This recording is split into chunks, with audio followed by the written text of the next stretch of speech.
n'importe quelle modification sur la tribu. D'accord? Là, c'est une date. Je ne peux pas modifier une date lorsque je crée le produit, lorsque j'instancie le produit, je lui définis la date de sa création, en supposant qu'on ne s'est pas trompé dans la saisie. Si à la limite on s'est trompé dans la saisie, on supprime le produit et on le recrée une autre fois en faisant plus attention à la saisie de ce type d'information critique. D'accord? Je n'autorise pas la modification de la date de production d'un produit, ni même la date de vente d'un produit. Donc, une fois qu'on a défini l'objet date associé, il ne pourra pas être modifié. C'est pour ça on a donné un accès en lecture uniquement. Alors, l'accès en lecture, on peut le faire attribut par attribut, comme on peut aussi le faire par rapport à toute la date. D'accord?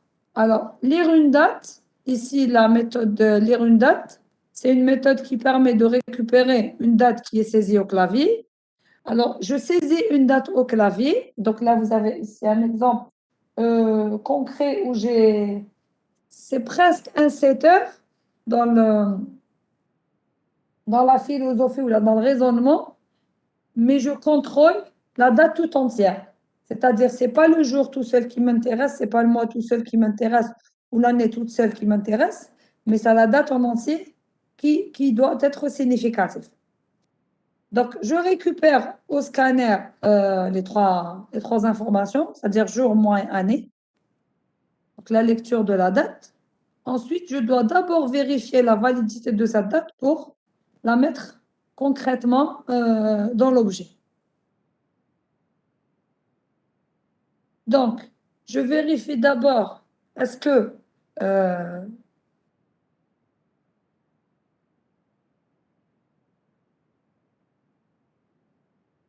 alors la validité de la date, elle est vérifiée à quel niveau? Oui, vous avez ici la méthode qui vérifie la validité de la date. Alors,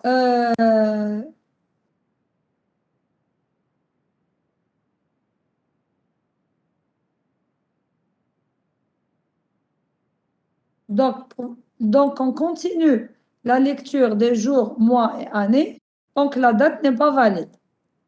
Une date valide, ça signifie d'abord que le jour est compris entre 1 et 31, que le mois est compris entre 1 et 12, et que l'année est comprise entre 1900 et 2021. On va avoir une année qui est valide.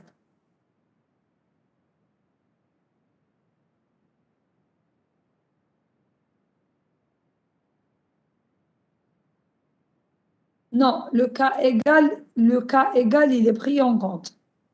On peut avoir des jours de 31 jours, mais au-delà de 31 jours, ce n'est pas autorisé.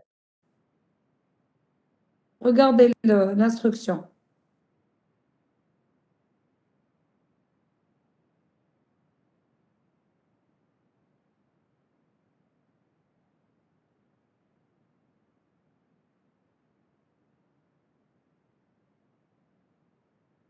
Regardez l'instruction.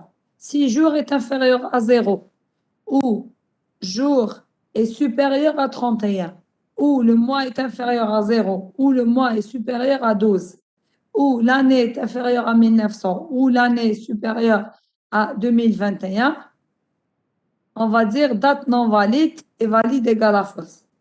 Voilà. Donc, je définis qu'est-ce qui rend une date non valide, parce que là, c'est une date qui est entièrement non valide.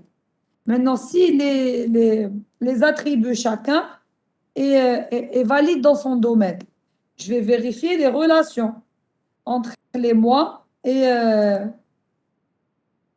le nombre de jours. D'accord? Vous avez des mois avec 30 jours et vous avez des mois avec 31 jours. Vous avez le cas particulier du février qui est soit 28 jours, soit 29 jours. Ça dépend si l'année elle est bissextile ou non. D'accord?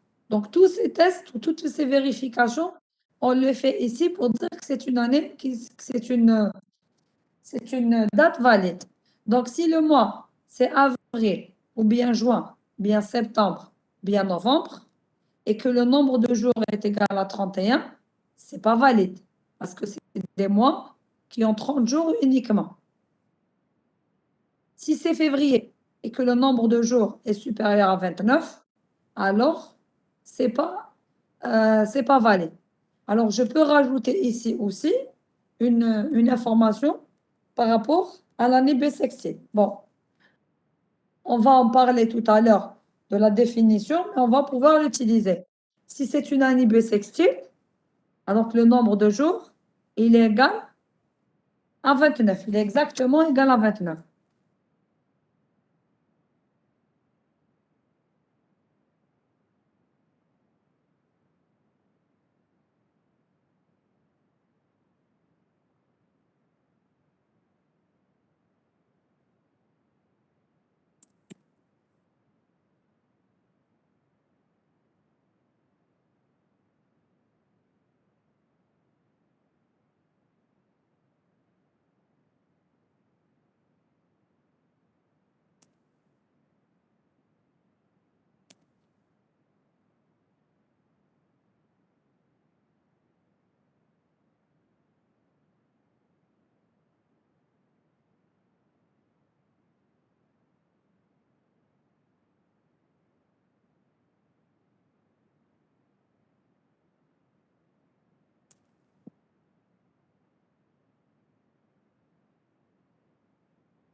Donc, si c'est des mois à 30 jours et je me retrouve avec le nombre de jours égal à 31, je dirais que la date, elle n'est pas valide. Si c'est février et que le nombre de jours est supérieur à 29, je dirais que la date n'est pas valide. Si c'est février et le nombre de jours est égal à 29 et que ce n'est pas une année bissextile, je dirais là aussi que ce n'est pas valide. Autrement, je dirais que la date, elle est valide. Est-ce que vous avez compris? Et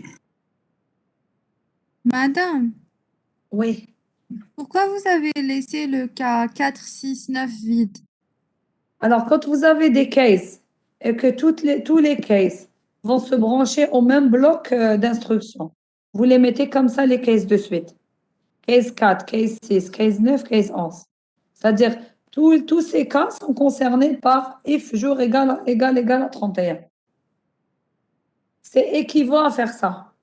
Bon, on ne peut pas le faire en Java, mais vous avez peut-être dû le faire en C.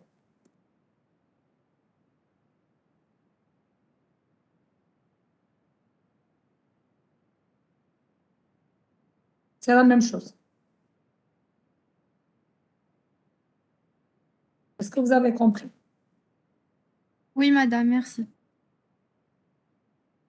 C'est-à-dire, au lieu que je répète le même bloc pour chaque cas, je suis en train de dire que toutes ces situations sont en train de suivre le même cas et je le donne uniquement pour le 11. Donc, pour le 4, il se branche sur le 6. Pour le 6, il se branche sur le 9. Pour le 9, il se branche sur le 11. Je lui donne le bloc correspondant. Je fais un break. C'est-à-dire que et il saute à la fin du case, carrément. C'est-à-dire il a terminé son switch. Donc, il saute directement ici.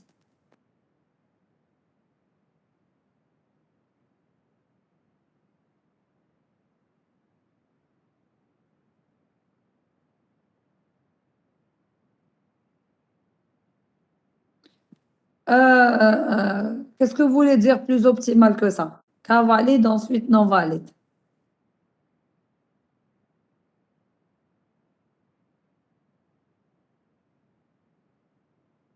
Proposez-moi une autre implémentation, si vous en avez, qui soit plus optimale que ça. مدام باش نشوفوا لا دات اذا فاليد نقولوا فاليد ولا نون فاليد نو Oui, oui, علاش c'est درنا ça. علاش درنا لي سويتش كزيتو Pour vérifier est-ce qu'elle est valide. La date, elle est supposée valide. Regardez. Quand on rentre dans le code, on suppose que la date, elle est valide. Et on vérifie les cas de non-validité. Parce que les cas de non-validité, ben, ils sont fixes. Autrement, elle est valide. D'accord?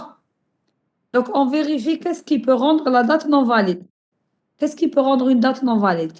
Que le nombre de jours soit supérieur à 31, ou le nombre de mois supérieur à 12, ou le nombre d'années supérieur à l'année actuelle. D'accord? Bien sûr, on considère aussi le cas des valeurs d'attributs négatifs, c'est-à-dire jour négatif, mois négatif, année négative. Si on Non, est mais dans cette situation, alors la date, elle est... on peut commencer Oui, avec mais le cas comment? valide, sinon non valide directement. Oui, mais comment? Dans ce cas-là. C'est ce qu'on est en train de faire. On a supposé par le cas valide, c'est non valide. Je vous écoute. Comment vous voulez qu'on fasse?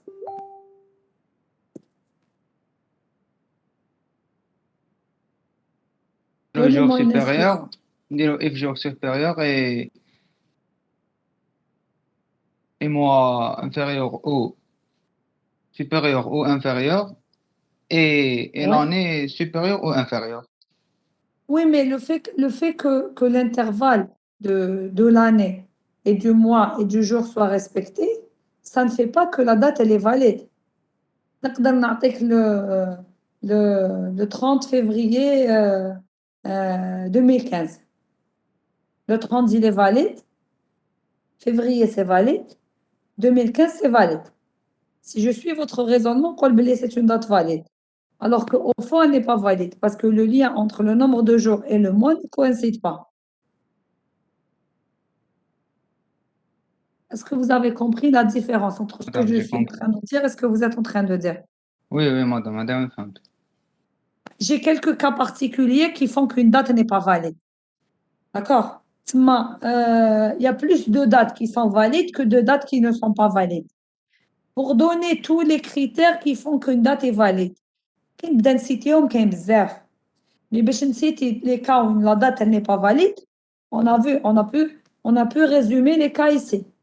وقتاش تكون une date non valide? Une date est non valide si l'intervalle des jours n'est pas respecté, l'intervalle des mois ou le domaine des mois n'est pas respecté et le domaine des années n'est pas respecté. Si une de ces situations se produit, ça veut dire que la date n'est pas valide.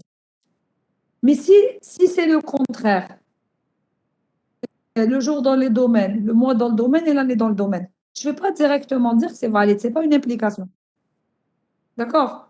Si chaque paramètre est dans le domaine qu'il lui faut, bah, on va vérifier les relations entre le nombre de jours et le numéro du mois.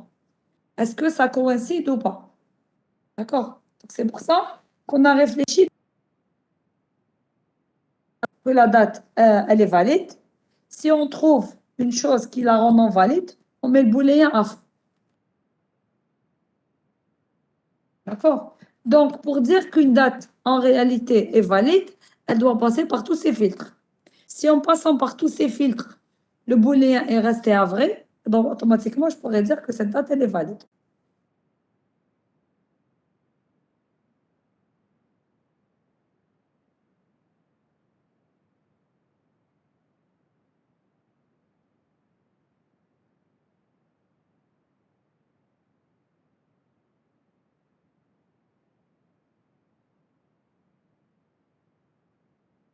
Est-ce que vous avez compris? Donc, dans la gestion de la date, vous avez également... alors, ici, bon, je m'arrête un peu ici pour la lecture de la date. En fait, on peut considérer une première version comme ça. C'est-à-dire que j'instancie une date, je récupère le jour, le mois, l'année directement et je le mets directement dans l'objet. Alors, s'il ne s'agissait pas d'une date, il s'agissait de tout autre attribut de Pardon, type madame. entier. Oui, oui. Si on fait l'appel à la date bon, ta bibliothèque, est-ce qu'elle va valider les conditions? Oui, bien sûr. Elle vérifie la validité de la date, oui. Il y a des bibliothèques oui, prédéfinies de date qui vérifient la gestion de la validité de la date. Oui, bien sûr. Alors, j'aurais pu aussi utiliser le scanner directement ici. Donc, si je suppose que l'utilisateur, quand il va saisir la date, il va faire attention à sa saisie et il me donne directement une date qui est valide. Donc, je vais directement dire date T reçoit new date. SC, donc mon scanner.nextInt, mon scanner.nextInt, scanner.nextInt. Je récupère 3 entiers et je suis tranquille. Donc, s'il s'agissait pas d'une date, j'aurais récupéré de cette manière. Mais là, c'est un...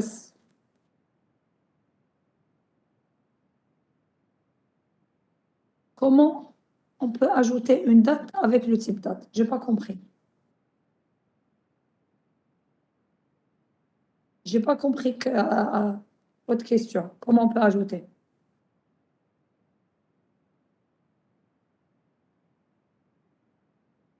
Vous voulez dire le type date prédéfini?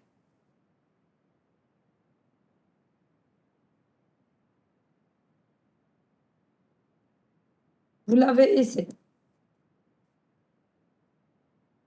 dans le produit. Pas dans le produit, dans le produit vendu.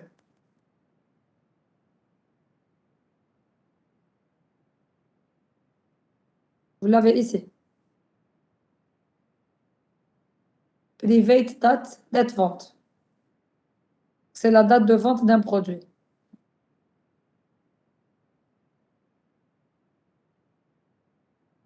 Donc, vous l'avez à ce niveau-là. Le type, c'est date. Et le nom de l'attribut, date vente. مدام كي نعيطو للكونستركتور في الميل كيفاش نكتبوا لا دات داخل الكونستركتور؟ Alors, ici, on est en train de la récupérer le scanner. Mais je vais vous dire comment vous allez créer une date. J'ai compris votre...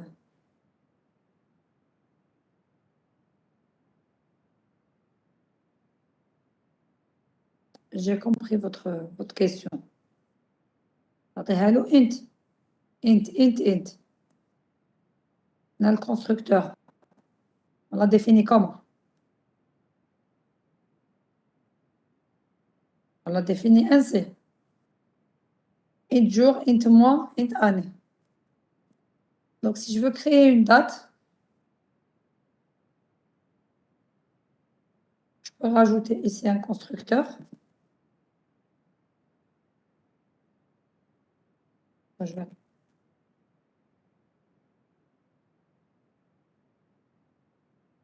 Donc, au lieu qu'il me donne la date, il va me donner int. Vous avez remarqué l'erreur qu'il m'a donnée. J'ai utilisé la même signature. On ne peut pas redéfinir la méthode avec la même signature dans le même int jour, int mois et int année. Et là, date vente, je dirais new date avec le jour, le mois et l'année. Est-ce que vous avez compris? Donc le Donc mois, ici, c'est un int dans ce type. c'est un int, oui. Oui, oui. Le mois, c'est un int. Dans la définition de la date, on a dit que les trois, c'est des ints. Jour, c'est un int, mois, c'est un int, et année, c'est un int. Alors, j'aurais très bien pu dire aussi que le jour, c'est une énumération, le mois, c'est une énumération, et l'année, c'est un int. C'est l'implémentation la plus réaliste, si vous voulez, pour être sûr que le jour sera compris entre 1 et 31, et que le mois sera compris entre 1 et 12, ou de janvier à décembre, et que l'année, elle est dans les int. D'accord? Mais ici, dans notre implémentation, on a considéré que les trois, c'est des int. Est-ce que c'est compris? Oui, merci, madame. Je vous en prie. Donc, je reviens toujours à la lecture. Donc, si ce n'était pas une date et une information critique qui a une influence directe sur la gestion de la garantie, j'aurais pu créer directement l'objet à partir d'ici. Je récupère 3 entiers avec un scanner et donc je construis l'objet avec. Donc, nous, on a préféré vérifier la validité de la date avant de pouvoir définir l'objet avec. D'accord? Et je ne retourne la date que si, je ne retourne la référence de l'objet D que si la date, elle est valide. Voilà. Maintenant, dans un autre contexte, on peut dire que je ne vais pas passer mon temps à boucler sur la lecture de la date. Je vais lire une seule date uniquement. Et si à la lecture, je constate que la date, elle est pas valide, à ce moment-là, je retourne nul. Donc, c'est pour ça que vous avez cette dernière partie qui est en commentaire. Donc, si la date, elle est valide, je retourne la date. Si elle n'est pas valide, je retourne nul. Là aussi, c'est une possibilité.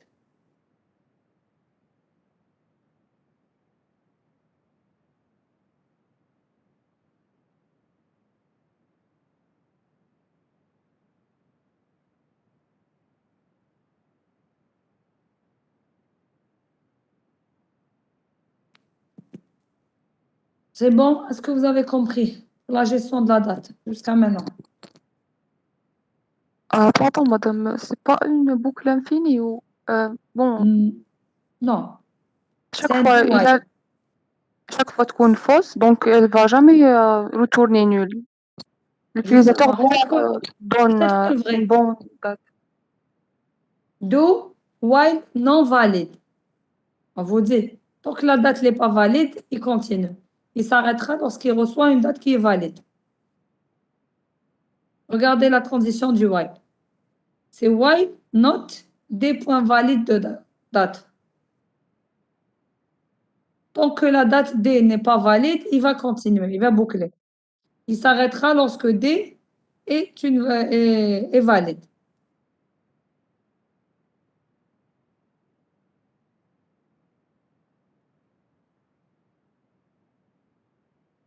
Est-ce que c'est compris? Est-ce que vous avez compris?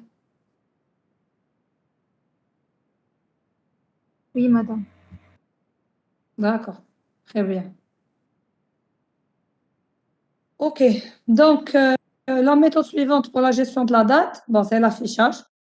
Bon, j'ai fait un affichage simple, jour plus slash mois slash année.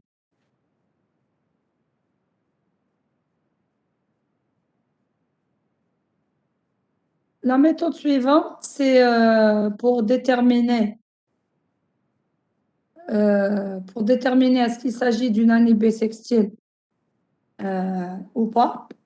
Donc, on commence par diviser l'année par 100. Si le modulo égale à 0, mais qui n'est pas, si l'année est divisible par 100 et n'est pas divisible par 400, donc ce n'est pas une année bissextile. Sinon, si elle est divisible par 4, alors on va dire que c'est une année bissextile. Sinon, c'est pas une année bissextile, si elle n'est pas divisible par 4.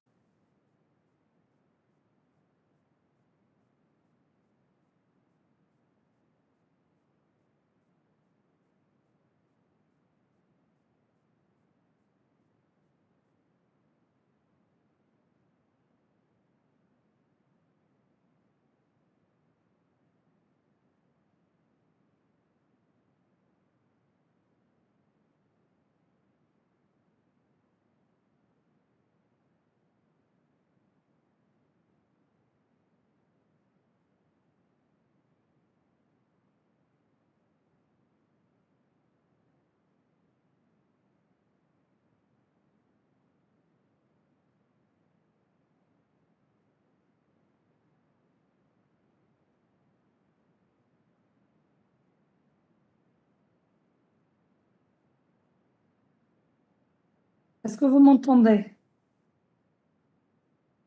Est-ce que vous m'entendez? D'accord. Bon, cette méthode, on y reviendra tout à l'heure lorsqu'on arrivera à calculer la différence entre deux dates. Donc, la classe suivante d'implémenter, c'est la classe produit.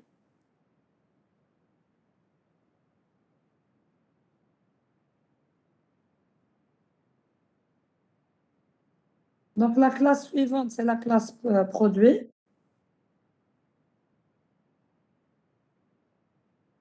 Dans la classe produit, on définit le nom du produit et le code du produit de type string, chaîne de caractères. On définit un attribut entier, nombre de jours de garantie. Et vous avez un attribut de classe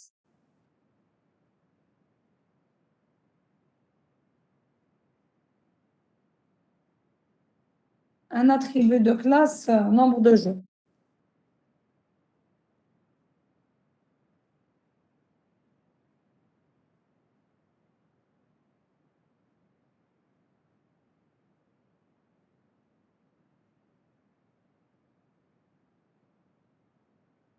D'accord? Donc, vous avez aussi deux constructeurs. Un constructeur, par défaut, il définit le nom de code à des chaînes de caractères vides, le nombre de jours de garantie à 361 jours, et il incrémente également le nombre de produits. Vous avez un autre constructeur qui contient les attributs ou qui concerne les attributs nom et code. Donc, le nom, il définit le nom et le code et incrémente le nombre de produits. Vous avez les setters et les getters également. Donc, set nom produit, set code produit, set nombre de jours garantis et get nombre.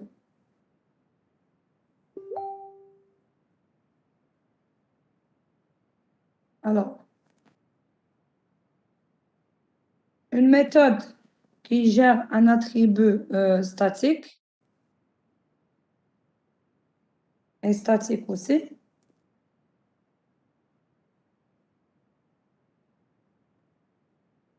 Ah non, c'est pas par rapport au jour de garantie, c'est par rapport au nombre de produits. Voilà.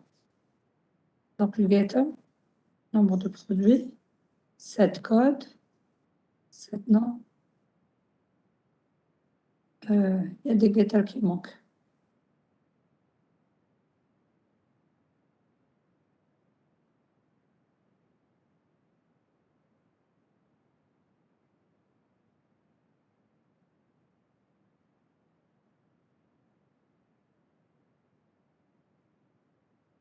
Est-ce que vous m'entendez? Oui, madame. D'accord. Parce que j'ai vu que la fenêtre Webex est figée, donc je me suis dit que peut-être que.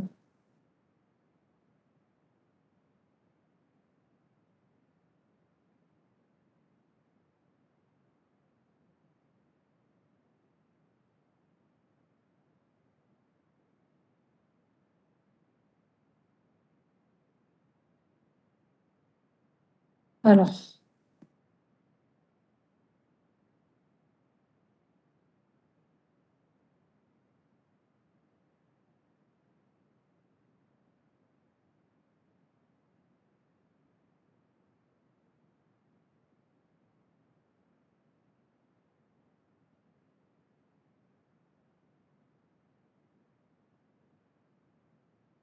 oui, moi aussi, j'ai constaté que le partage était grisé. C'est pour ça que j'ai posé la question par rapport au son. Est-ce que maintenant, vous voyez le partage?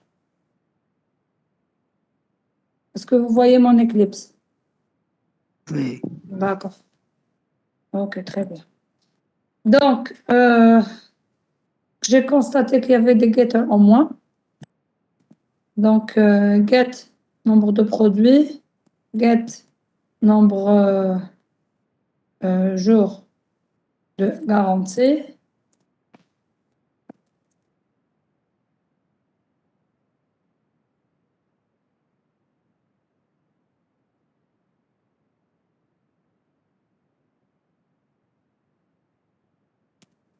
Je rajoute getter du nom de produit.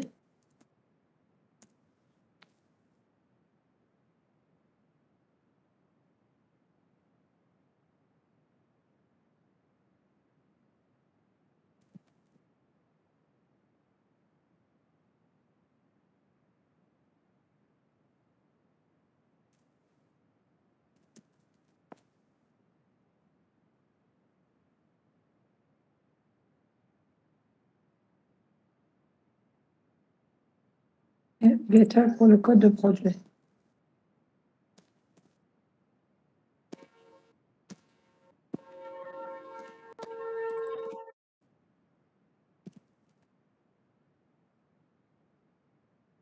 Donc voilà. Donc les getters et les setters, tout c'était défini. Donc c'est la classe de base dans laquelle on a défini les getters et les setters. Et on a défini une méthode d'affichage. Donc cette classe, ou de cette classe, ou à partir de cette classe, de votre classe, produits vendus et produits disponibles. Donc, pour la classe produits disponibles, qui est dans la classe produit, on rajoute l'attribut stockage, donc l'emplacement du stockage. Donc ici, on l'a appelé stockage, mais on aurait pu appeler emplacement comme dans l'énoncé. Et vous avez un attribut de classe, le nombre de produits qui sont disponibles. Donc, dans le constructeur par défaut, vous avez l'appel au constructeur par défaut de la superclasse, définition du stockage à la chaîne vide et incrémentation du nombre de produits disponibles. Dans le deuxième constructeur, vous avez besoin de définir le nom et le code du produit et l'emplacement du stockage. Avec le nom et le code, on crée l'objet de la superclasse, donc on appelle le constructeur super, et on définit l'emplacement du stockage et on incrémente toujours le nombre de produits disponibles. Pour l'affichage, donc vous avez toujours la méthode afficher produit qui utilise l'affichage de la classe de base et rajoute l'affichage nécessaire ou l'affichage correspondant à l'emplacement de stockage. Donc là, c'est pour la classe produit disponible. Est-ce que c'est compris?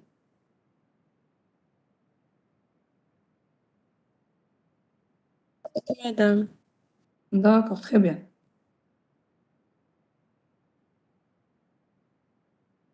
Alors, donc, l'autre classe, c'est la classe des produits vendus. Donc, les produits vendus, donc c'est une classe qui hérite de la classe produit. Donc, on définit comme attribut supplémentaire la date de vente, le code du client et la garantie.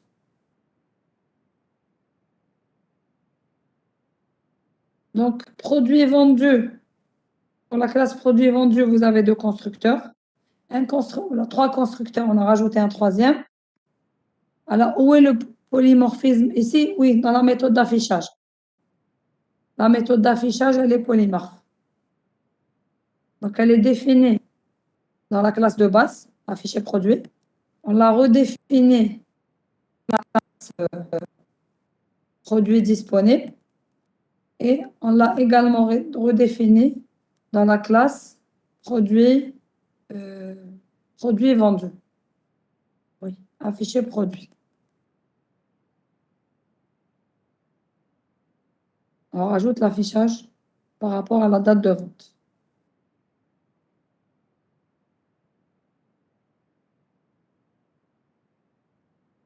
Donc, c'est là que vous trouverez le polymorphisme. Alors, donc, le constructeur, vous en avez trois. Un premier par défaut. Un deuxième pour lequel vous avez le nom, le code, la date en format décortiqué si vous voulez, jour, mois, année, le client et la garantie sous forme de booléen.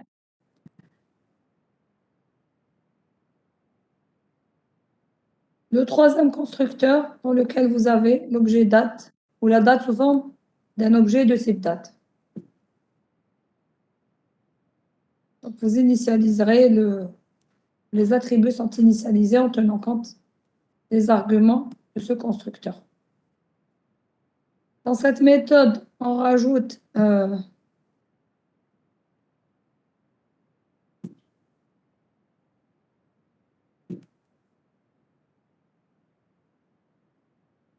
attribut de type, plutôt une méthode lire produit, qui permet de récupérer des produits au clavier, au scanner. Donc, on récupère le nom du produit, le code du produit, le nombre de jours de garantie. Et pour récupérer la date, au lieu de refaire donc tout le processus ici, la lecture de la date est gérée dans la classe date. On récupère également le code du client après la lecture de la date, c'est-à-dire l'information de la vente.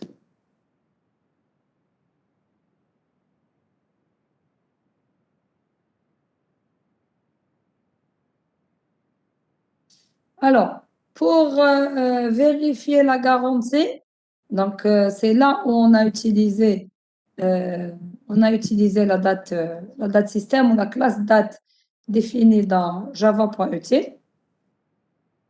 Donc, vous avez ici les librairies qu'on a eu besoin d'utiliser pour pouvoir récupérer la date système.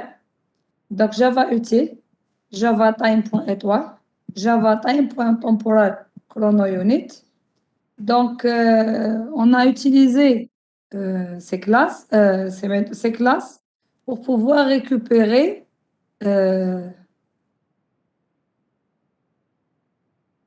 pour pouvoir utiliser ces méthodes. Bon, donc, on va d'abord voir la partie qui est entre commentaires.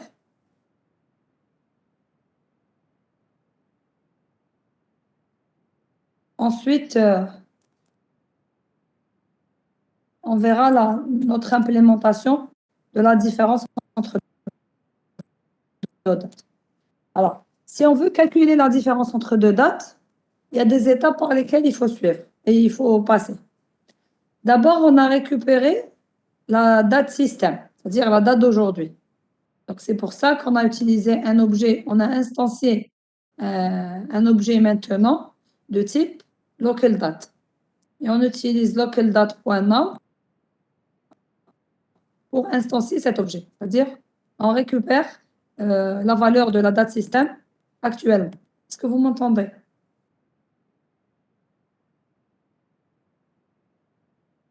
Oui, madame. D'accord. Donc, on récupère la date système, c'est-à-dire la date de votre machine. Ensuite, on convertit la date système ou avec la date système, la date dans son format qui nous a été donné par la méthode de localDate.num, on convertit ou on récupère au format date qu'on a créé nous-mêmes. C'est-à-dire date maintenant, on l'a appelé maintenant D, reçoit new date, dans laquelle on a récupéré get day of month, c'est-à-dire on a récupéré le mois, on a récupéré, on a récupéré le jour, day of month, c'est le jour du mois, on a récupéré la valeur du mois et on a récupéré l'année. Donc maintenant, pour get day of month, c'est pour récupérer de la date système l'attribut jour. Get month value, c'est pour récupérer de la date système l'attribut mois. Et get year, c'est pour récupérer de la date système l'attribut année. D'accord? Ensuite, on a converti également la date de vente en format date Java. C'est pour ça qu'on a appelé date vente Java. Donc, local date vente Java, c'est local date of date vente.get année, date vente.get mois et date vente.get jour. Donc, en fait, c'est juste pour pouvoir utiliser les méthodes prédéfinies pour calculer la différence entre deux dates. Et on récupère la différence entre deux dates dans cet entier, dans ce double X. Donc, double X reçoit chronounit.days.between, maintenant, et date vente Java. Donc, pour résumer un peu la situation, lorsque vous avez deux dates au format de la date système qui est prédéfinie dans le langage Java, vous avez des méthodes dans chronounit qui vous permettent de calculer la différence. Alors, la différence, elle peut être calculée en jours, en mois, en années, en minutes, en secondes, en microsecondes. D'accord? Il lui suffit de donner comme argument deux dates et vous avez dans chronounit une multitude de classes qui vous permettent de calculer la différence entre deux dates. Et la différence, elle est calculée. Donc on peut le voir ici. Hein. Chronounit.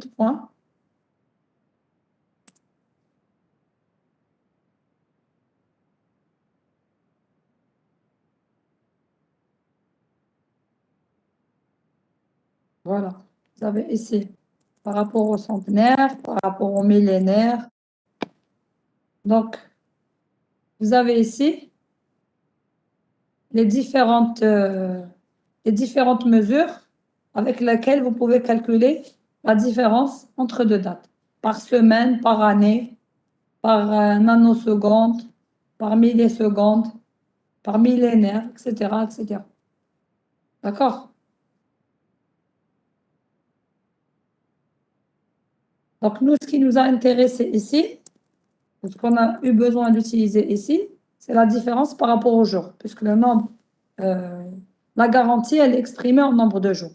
Donc, on cherche à déterminer si un produit qui a été vendu à une certaine date, actuellement, il est toujours sous garantie.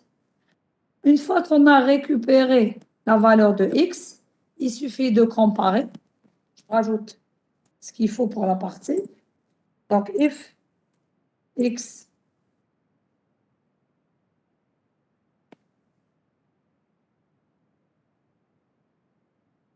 est inférieur ou égal à get. Oui.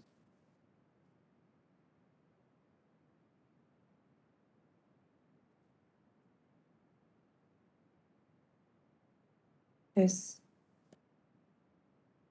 Get. Le jour 40. Est-ce que je peux l'appeler sur le 10? Moi, je peux. Oui. C'est la même référence d'objet. Je n'ai pas besoin de spécifier. Donc, si le X que j'ai récupéré, la différence entre la date d'aujourd'hui et la conversion en date Java du nombre de jours de garantie est Donc, si l'écart est plus petit,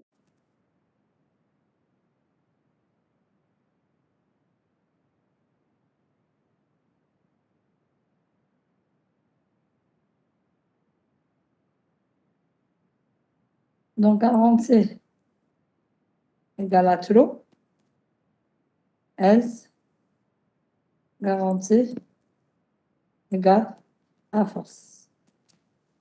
Donc là, donc cette première partie de l'implémentation, elle concerne l'utilisation de la classe date qui est prédéfinie.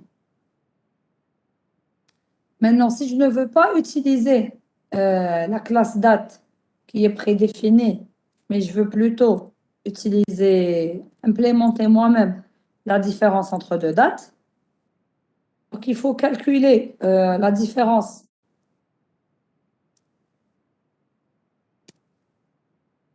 entre les deux dates par rapport au nombre d'années, nombre de jours, nombre d'années, nombre de mois et nombre de jours.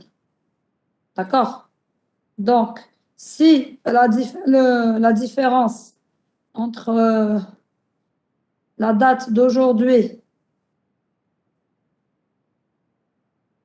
et la date de vente est inférieure au nombre de jours de garantie, la garantie est à faux. Sinon, la garantie, elle est à vrai.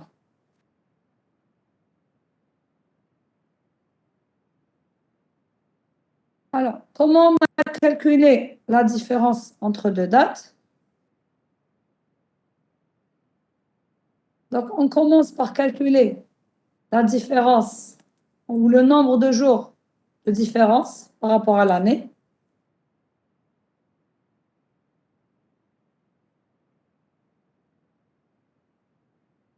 Auquel on retranche la différence par rapport au mois, auquel on retranche la différence en termes de nombre de jours.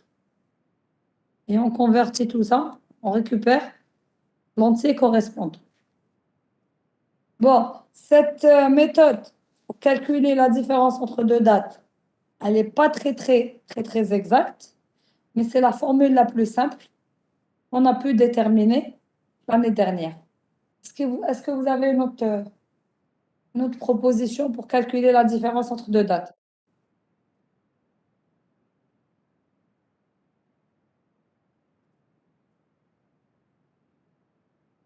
Est-ce que vous êtes toujours là?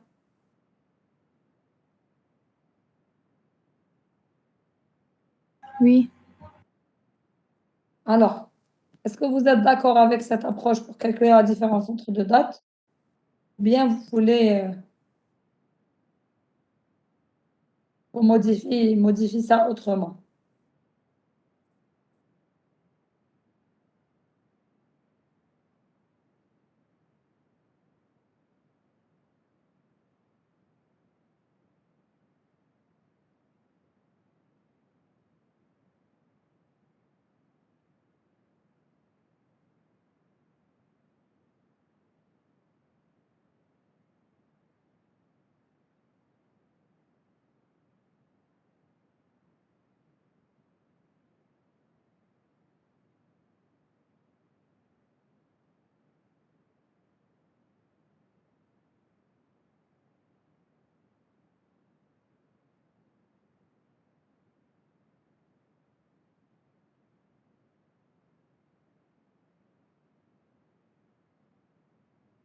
Alors, est-ce que vous êtes là? Oui, madame. Alors, est-ce que vous êtes d'accord avec cette méthode de calcul de différence entre deux dates? Ou bien Oui. vous voulez qu'on propose quelque chose de plus poussé?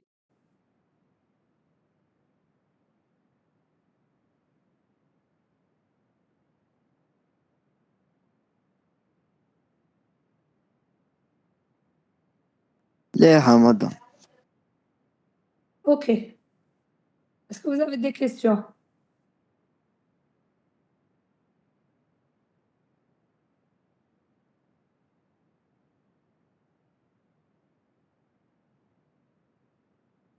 Non.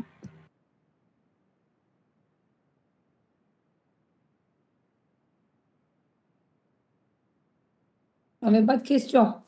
Bon, donc je vous laisse le soin de rajouter le mail. Bon, il n'y a pas de grand-chose à faire dans le mail, hein.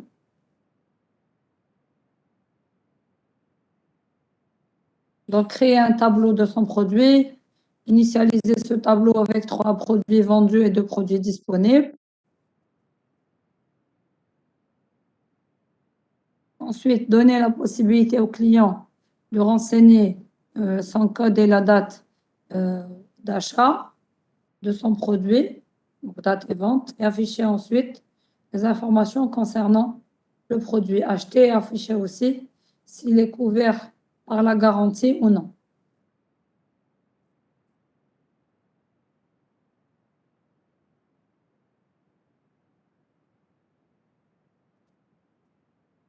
Donc, il n'y a pas grand-chose à faire dans le mail. Je pourrais très bien le rajouter tout seul par la suite. Et le polymorphisme ici, je l'ai dit, il concerne la méthode d'affichage.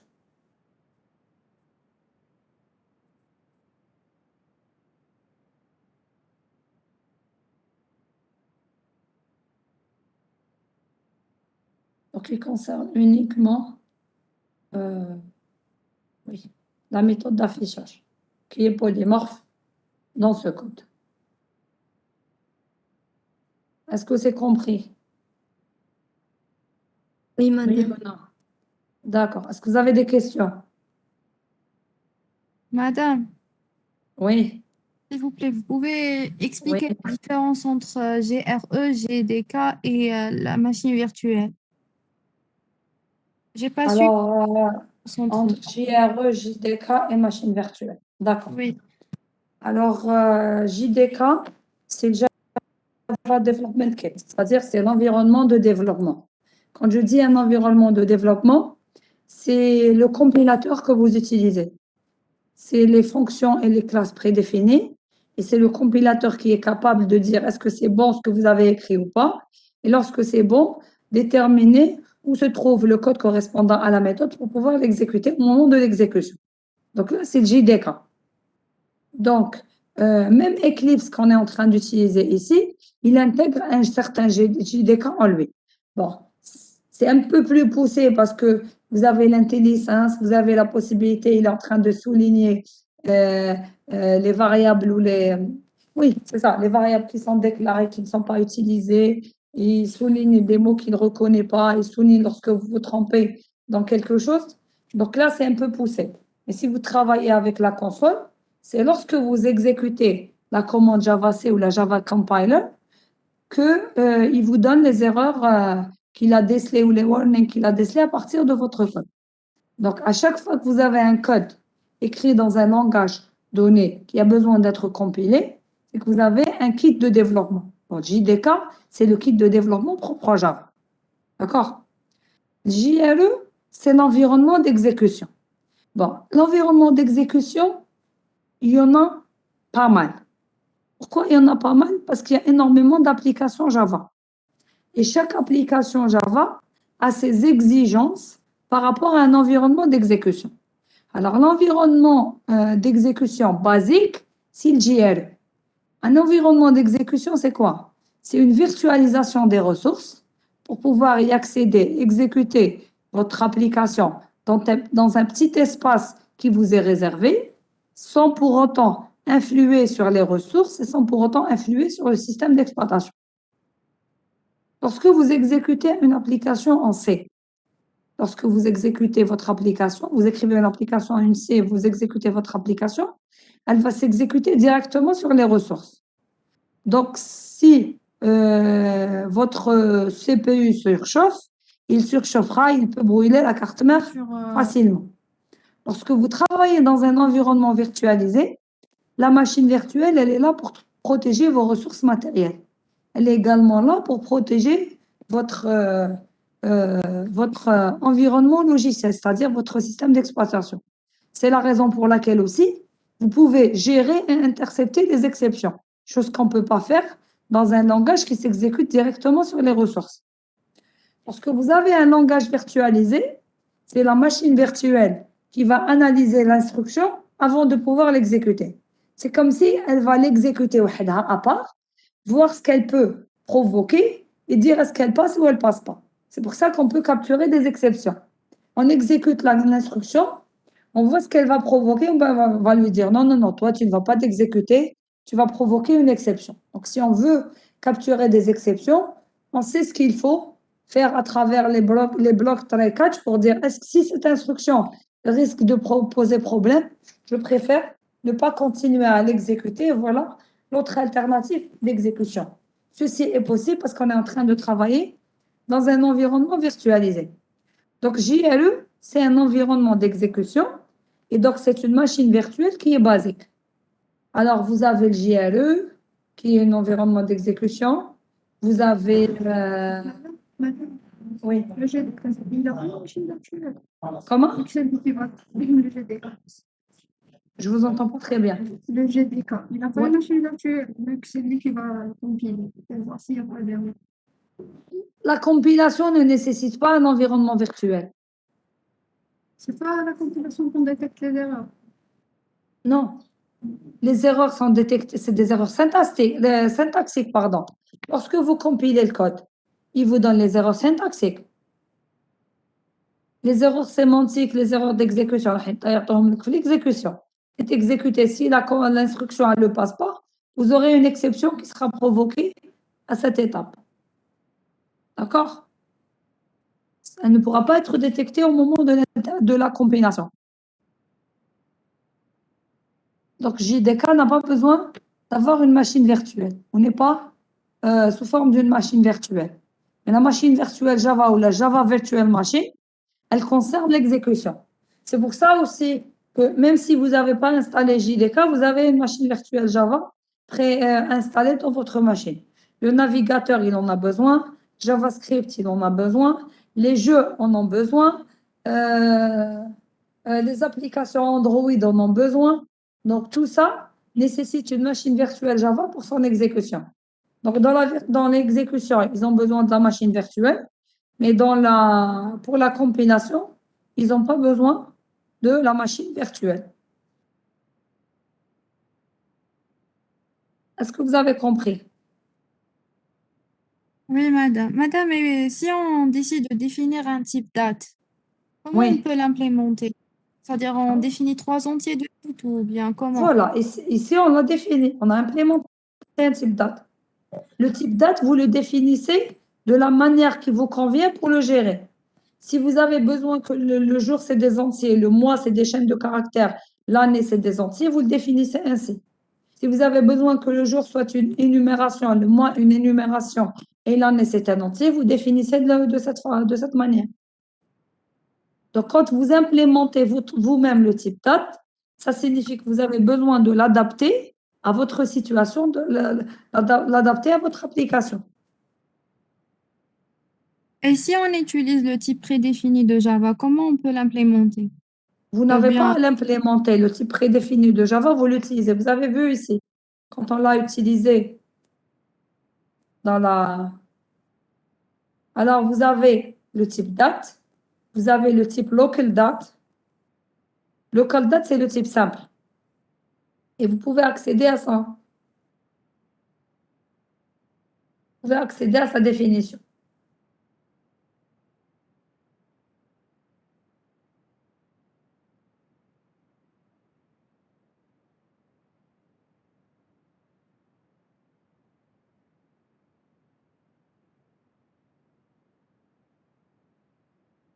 Vous pouvez accéder à la définition de la classe.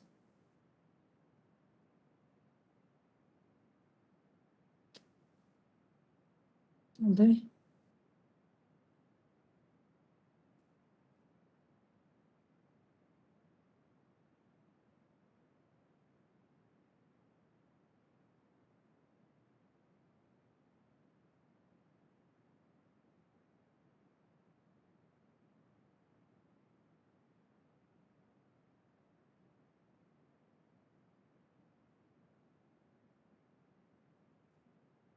Voilà. On peut ouvrir sa déclaration.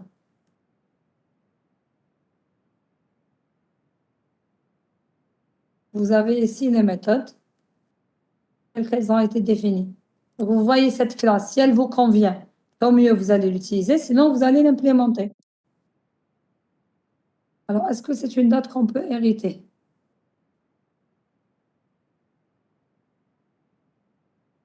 Part import. Est-ce qu'elle peut être? Non, elle ne peut pas être héritée, elle est final.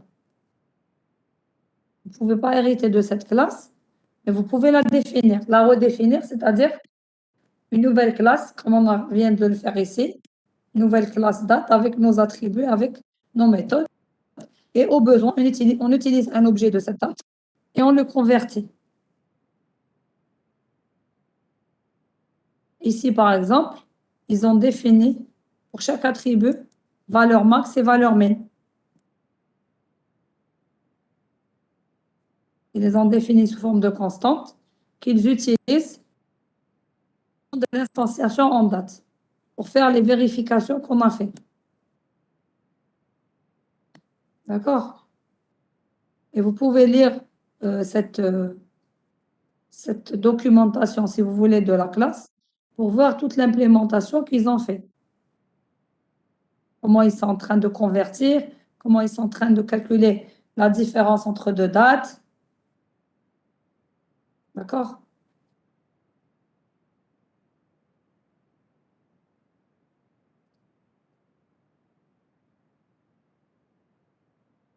Est-ce que vous avez compris?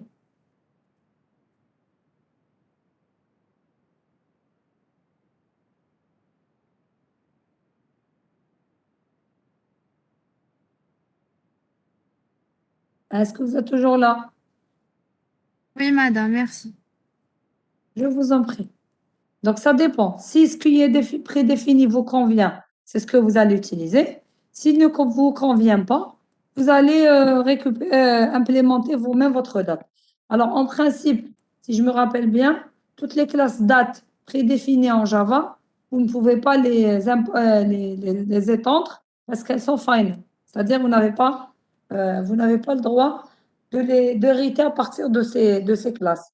Donc, si vous avez besoin d'une gestion simplifiée de la date, vous avez le choix de définir vous-même votre classe date et de la gérer comme vous le souhaitez. Est-ce que vous avez d'autres questions?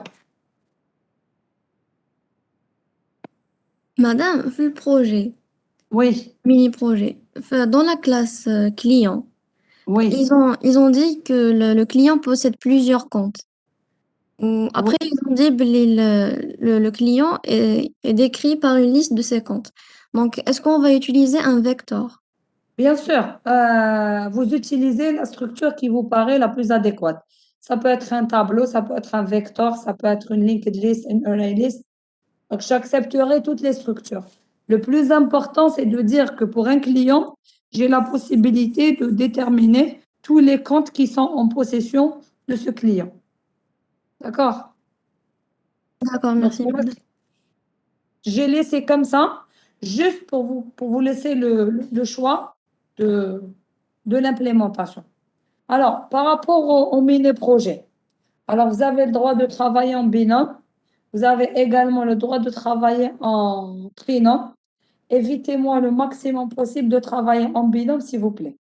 Vous êtes trop nombreux, donc j'aurai du mal à corriger les projets si vous allez travailler en binôme. Alors, pour les gens qui vont travailler plutôt en mono, pour les gens qui vont travailler en binôme ou en trinôme, s'il vous plaît, à l'intérieur du code, pour chaque méthode ou là pour chaque classe, mettez-moi, elle a été faite par, pour que je puisse évaluer à juste valeur l'effort fourni par chacun dans le projet. Alors, ça ne signifie pas que le binôme va avoir éventuellement une note différente, mais au moins pour que je puisse dire, pour que je puisse plutôt juger l'enchaînement des idées et l'enchaînement par rapport à l'implémentation. Donc, il suffit de rajouter un commentaire en début de chaque classe si vous vous êtes partagé le travail par rapport à la classe, ou bien au début de chaque méthode pour dire elle a été faite par tel. Donc, que ça soit un travail en binôme ou un travail en trinôme.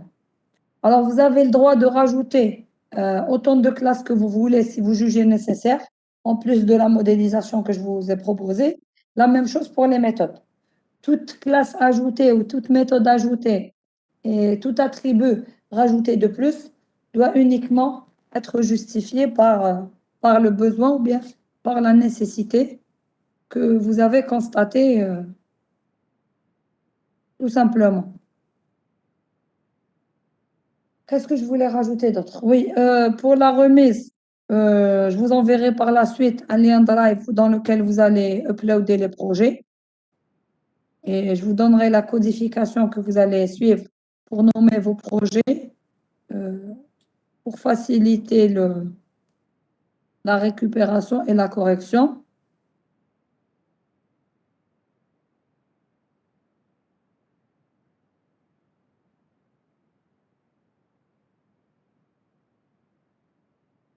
D'accord?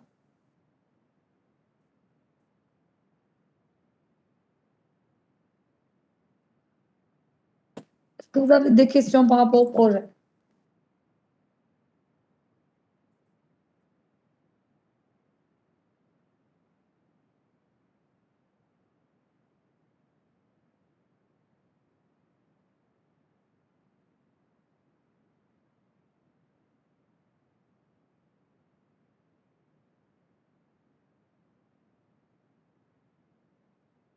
Madame, Oui. madame, pour le Oui. délai, il est maintenu, c'est le même. Pour le moment, il est maintenu, oui. D'accord. Le décalage qui a eu lieu par rapport aux examens, donc on a pris pour le décalage hier soir. Et le planning d'examen, même celui qu'on a reçu hier, apparemment, il risque de changer aussi. Donc, pour le moment, par exemple, l'examen PO est prévu pour le 30 juin, mais capable les idées de décaler encore plus, parce que même les examens des premières années ont été décalés. Donc, nouvelle planification est prévue qu'à partir de la début de semaine prochaine. Pour le moment, je préfère maintenir le deadline au 1er juillet. Si je vois qu'il y a possibilité de prolonger le délai de quelques jours, je le ferai, ne vous inquiétez pas.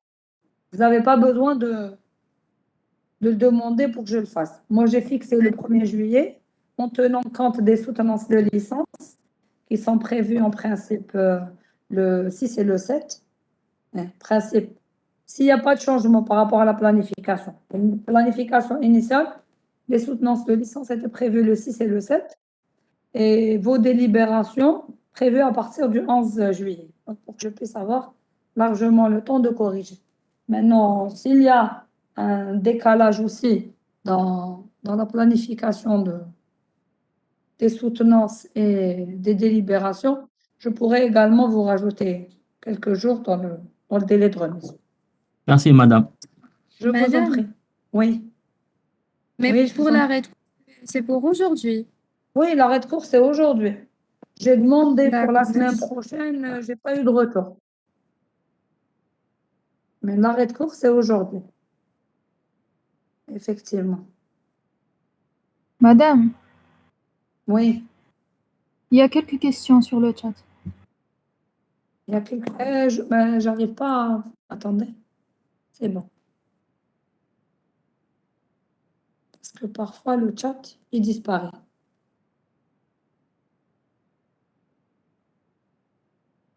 Le type date dans le mini-projet, c'est à vous de décider. Soit vous implémentez le type date si vous jugez que son implémentation vous convient, ou bien vous utilisez le type date prédéfini.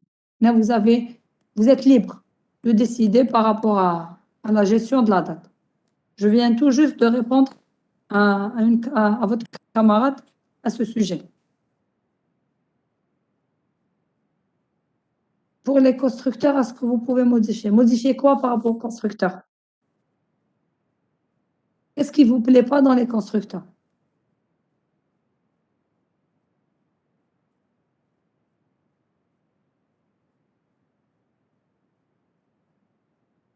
Si vous voulez, oui, tout ce que vous voulez ajouter, vous avez le droit, mais il suffit de le justifier. Donc, si vous jugez que les constructeurs tels qu'ils ont été définis ne vous conviennent pas, implémentez les constructeurs qu'on vous a demandé et rajoutez un constructeur supplémentaire au format qui vous convient. Et utilisez le constructeur qui vous convient. Madame, Oui, s'il vous plaît, qu'est-ce que vous avez dit en concernant le type date? J'ai pas pu vous entendre. d'accord. En ce qui concerne le type date, vous êtes libre d'utiliser les types dates qui sont prédéfinis dans le langage Java, ou bien implémenter vous-même le type date, ou bien utiliser une librairie en téléchargement libre sur Internet pour l'intégrer au projet qui gère le type date. C'est-à-dire, il n'y a aucune obligation ici. C'est vous qui décidez de la gestion que vous voulez faire du type date. D'accord, merci madame. Je vous en prie. Est-ce que vous avez d'autres questions? Madame, les optimisations seront prises en considération. Quelle optimisation? Dans le code, par exemple. وش معناتها optimisation dans le code؟ ما فهمتش هذه optimisation dans le code. Qu'est-ce que vous appelez optimiser le code? On peut avoir deux méthodes, Oui. mais une est plus optimisée que l'autre. Et oui, mais ça veut dire quoi une méthode optimisée? Elle est optimisée par rapport à quoi? Est-ce que c'est par rapport au temps? Est-ce que c'est par rapport à l'efficacité du travail, si vous voulez? Par rapport à quoi vous voulez dire une méthode optimisée? Oui, par rapport à tout ça. Je ne sais pas, on verra bien. Je n'ai pas encore fixé le barème. D'accord, merci. Quand on parle d'optimisation, une méthode plus optimisée, ou là, est-ce que l'optimisation, elle est notée? C'est une optimisation par rapport au temps de calcul et par rapport à la complexité. C'est quelque chose que vous n'avez pas encore vu et que vous ne maîtrisez pas. C'est pour ça que j'ai insisté pour comprendre ce que vous vouliez dire par optimisation. Oui, je parle surtout sur la complexité. Si vous la faites, j'en tiendrai compte, forcément. D'accord. Oui, bien sûr.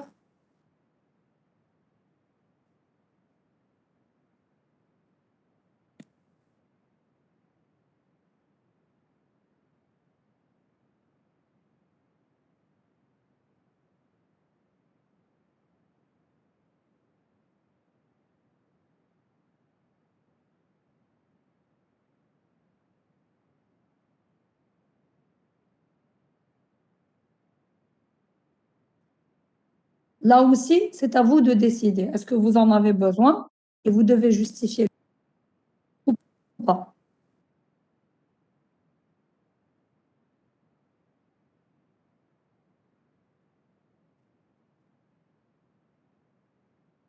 Oui, dans le compte épargne, on vous dit 3%, c'est-à-dire on lui rajoute 3% de son solde actuel.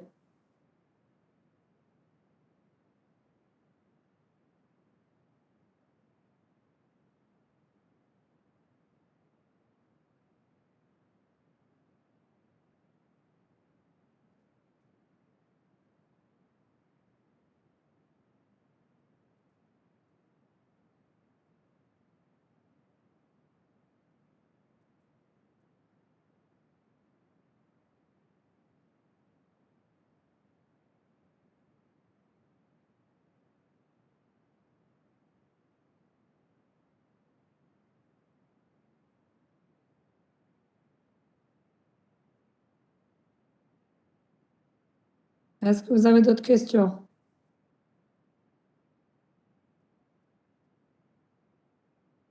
Oui, on a terminé.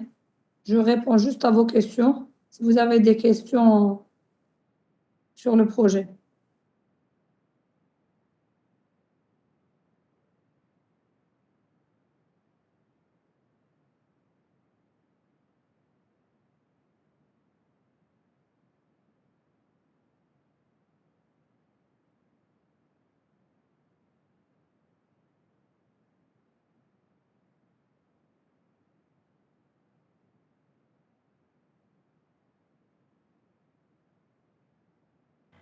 Madame, ce projet, il sera noté comme note du TP. Oui, il sera noté comme note du TP, oui. D'accord, merci. Bien sûr que vous pouvez m'envoyer vos questions par email si vous avez des questions. Bien sûr.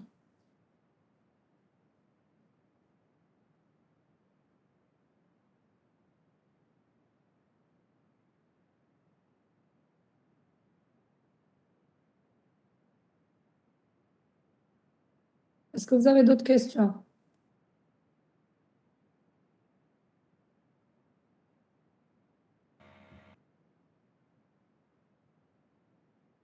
Est-ce que vous avez d'autres questions? Je pense pas, madame. Ok, donc si vous...